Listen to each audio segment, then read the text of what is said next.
అది మీ షూట్ ఎంత 35 days జరిగింది. 35 days you are with Pawan Kalyan యా గారు. నా గుడ్ పార్ట్ శరత్ ఏంటంటే మార్నింగ్ 6కి నేను ఆర్ఎఫ్సికి వెళ్తాను, తెలుసు నాకు, నేను ఈరోజు కళ్యాణ్ గారిని చూస్తాను. Everyday that you know everyday నాకు తెలుసు ఈరోజు నేను కళ్యాణ్ గారిని చూస్తాను, మాట్లాడతాను. ఇంకా ఎక్కువ చెప్పాలంటే ఒకవేళ ఆయన మాట్లాడకపోయినా చూడకపోయినా ఆయన పీల్చిన గాలి పీలుస్తాను. ఆయన ఆయన ఆయన స్మెల్ చేసిన ఇసుక నేను కూడా స్మెల్ చేస్తాను.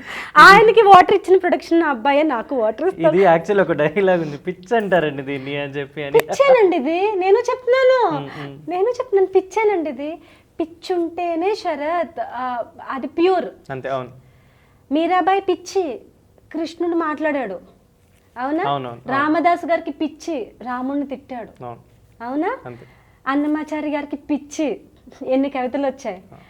ఇప్పుడు ఐన్స్టీన్కి పిచ్చి అన్నారు.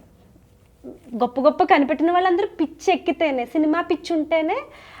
ఇప్పుడున్న హరీష్ శంకర్ గారు కానీ వీళ్ళందరూ, పవన్ కళ్యాణ్ గారు అంటే పిచ్చి, చిరంజీవి గారు అంటే పిచ్చి ఉండబట్టే కదా వచ్చారు. మీకు అంత పిచ్చి ఉండబట్టే మీరు 30 days పవన్ కళ్యాణ్ గారితో హ్యాపీ. మేము పిచ్చోళ్ళు హ్యాపీ. ఏ పిచ్చా లేకుండా బోరింగ్ జీవితాలు గడిపే కన్నా ఏదో ఒక పిచ్చి ఉండడం చాలా ఇంపార్టెంట్. ఆ పిచ్చిలో చాలా మజా వస్తుంది శరత్, యూ డోంట్ నో. ఒకసారి నీకు పిచ్చి ఉంటే తెలుస్తుంది ఆ పిచ్చి ఎంత బాగుంటుంది. సో అంటే ఇప్పుడు హరిహర